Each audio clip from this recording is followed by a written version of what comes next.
अस्सलाम वालेकुम। SM news के साथ मैं हूं इश्तियाक अली। खबरों का सिलसिला बढ़ाते हुए खबर शामिल करते हैं कराची से। बम डिस्पोजल स्क्वाड बीडीएस ने नॉर्थ नाज़िमाबाद में सीएनजी पेट्रोल पंप पर गुज़श्ता शाम होने वाले धमाके की तहकीकाती रिपोर्ट जारी कर दी।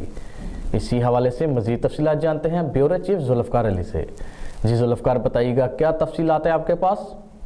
जी बिल्कुल, नॉर्थ नाज़िमाबाद में सीएनजी पेट्रोल पंप पर होने वाले अफसोसनाक धमाके में 4 अफराद जाँ बहक और खातून समेत मतअद्दिद जख्मी हुए थे। पुलिस हकाम का कहना है कि बम डिस्पोजल स्क्वाड ने पेट्रोल पंप पर होने वाले धमाके की रिपोर्ट तैयार करके क्लियरेंस लेटर जारी कर दिया है। रिपोर्ट में बताया गया है कि सुई सदरन गैस कंपनी की पेट्रोलिंग टीम ने भी जाए वकूआ का दौरा किया और सूरत हाल का जायजा लिया। पुलिस का बताना है कि वाजबात की अदम अदायगी पर 1 माह से पंप को गैस की सप्लाई बंद है। पंप पर सिर्फ पेट्रोल फरोख्त किया जा रहा था। बम डिस्पोजल स्क्वाड की रिपोर्ट के मुताबिक पंप के इलेक्ट्रिक रूम में पुराना एसी था।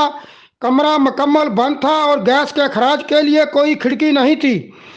गैस प्रेशर बढ़ने से कमरे के इलेक्ट्रिक पैनल में शॉर्ट सर्किट के बाद धमाका हुआ। पुलिस के मुताबिक पेट्रोल पंप पर इलेक्ट्रिक रूम के शीशे के दरवाजे की मोटाई 12 मिलीमीटर थी। इलेक्ट्रिक रूम में जोरदार धमाका हुआ तो शीशे का गेट टूट गया। टूटने वाले शीशे लोगों को लगे, जिससे हलाकतें हुई। जी बहुत शुक्रिया जुल्फ़कार, तफसीलात से आगाह करने के लिए। अब तक के लिए इतना ही। मज़ीद खबरों के लिए देखते रहिए एसएम न्यूज़।